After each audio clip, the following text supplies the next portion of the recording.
ABN Marathi news मध्ये आपल्या सर्वांचं स्वागत आहे। ताज्या बातम्यांसाठी एबीएन मराठी न्यूजला सबस्क्राइब। मातंग समाज जिल्हा कार्याध्यक्ष आमच्या मातंग समाजातील विविध संघटनेने व मातंग समाजाच्या मध्यवर्ती जयंती उत्सवाध्यक्ष व इतर पदाधिकारी पुतळ्याची दुरुस्ती, पुतळ्याखालची दुरुस्ती, पुतळ्याच्या बाजूचे संरक्षण कट्टे, पेंट वगैरे केले तर महानगरपालिका, मी प्रशासनाचं महानगरपालिकेचं मी धन्यवाद मानतो।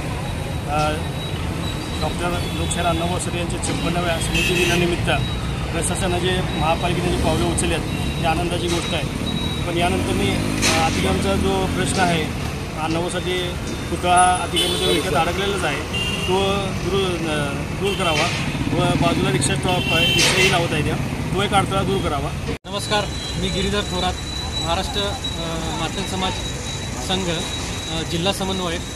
आज आम्ही अण्णाभाऊ साठे पुतळ्याची इथं पाहणी करायला आलो आहे। तर आम्ही सगळ्यात पहिला कारंजे साहेब यांचा धन्यवाद मानतो, कारण त्यांनी आमची दखल घेऊन कामाला सुरुवात केलेली आहे। पण आम्ही कारंजे साहेबांना अजून एक रिक्वेस्ट करतो की या ठिकाणी जे आपण तुम्ही बघताय की हे अतिक्रमणाचं प्रमाण वाढत चाललेलं आहे आणि एका बाजूला पार्किंग लोक करतायत, तर हे असं बरं नाही। तर आम्ही साहेबांना ही विनंती करतो की त्यांनी लवकरात लवकर याची दखल घेऊन हे अतिक्रमण हटवावं आणि हे पार्किंग, ही काय पार्किंगची जागा नाही, ह्याची दखल घ्यावी।